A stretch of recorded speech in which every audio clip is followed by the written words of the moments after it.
Ассаламу алейкум экендештер, Куба такси каналына кош келипсиздер. Видеонун башталганында ушул голосоорду угуп кетиңиздер. Көктө уже тишини сындырып, катара салып коюштур. Ошо скорый келип муну больницага алып кетиптир.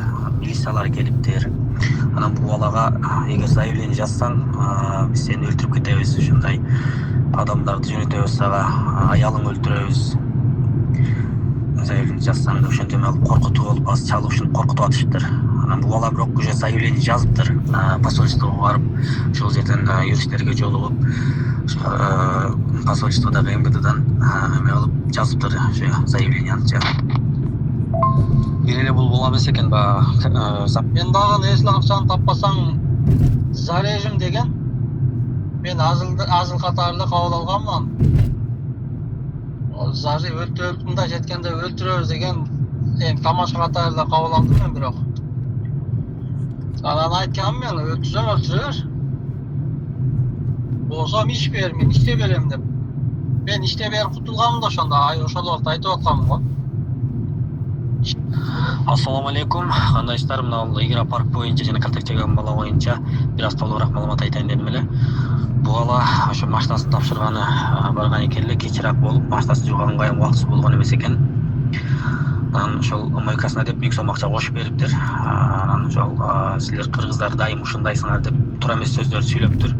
Анан бул бала да көтөрө албай кетип, чечендер силер ушундайсыңар деп сүйлөсөң силерге ham жакшы болобу деген экен. Ошол жерден конфликт чыгып, түшүнбөстүктөр болуп, анан булардын өздөрүнүн бир комнатасы бар экен. Ошол жерге алып кирип алып, муну көптөп сабап, эсине ударып коюшуптур мунча. Коркутуп эле эч ким баягындай заявление жазбай ошол эле келген экен да. Бул бала ошол посольствого барып заявленияны жазыптыр уже. Мен экинчи аризаны алмаштырып атканда эме болду да, ошо боковой зеркало билбейм чиги бар экен, ошого азыр 6000 сага илебиз дейт. Мен калаганын кылгылачы дедим. Анан жана булар группага жөнөтүшөт экен, анан жана чечендери, дагестандары ошолор оценивать эткен да. Анан 1,5 миң списание деп коюшкан да алар. Эле 2 күндөн бери Москвадагы WhatsApp группаларында голосоолор жүрөт, ушул голосоолор. Анткени ошол парк Москва шаарында Рябинова көчөсүндө Игра деген таксопарк экен. Москвадагы эң чоң крупный таксопарктын бири экен. Алардын дагы көптөгөн да филиалдары бар экен. Ал паркта негизи кыргыздардан 90% ишешет. Эмнеге ишешет? Анткени ал жерде аренданын баасы азыраак экен да, башка парктарга карагандачы. Мен буга чейин уккам да, негизи кыргыз балдарды өзүнүн комнатасына кирип алып, сабайт, урат, там тишин сындырат, там көзүн көбүртөт деп уккам негизи. Анан кечээ ушуну көрүп алып, мындай тескери карам келбей калды да. Бир кыргыз балабызды сабап кетишкен. Өзү ушу голосоду уккандай эле машинаны өткөзөм деп барат.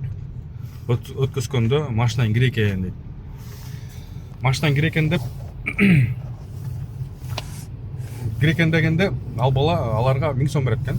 1000 сом берип, анан айтып кетет да. Айтышып, анан короче комнатасына кирип, сабап, тиштерин сындырып, челюстү да сынган дейт, короче ушундай да.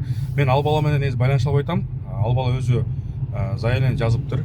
Заявлениясын окусам, ошол короче болгонду айтып жазып бериптир. Эми ал заявлениясы каралабы, каралбай ким билет. Ошон үчүн кыргыздар, мекендештер, негизи таксопаркка барганда арзанына карабай, ошо таксопаркка баранын астында ар кимден советтер сурап, ал паркта ким иштейт, ким иштебейт депчи.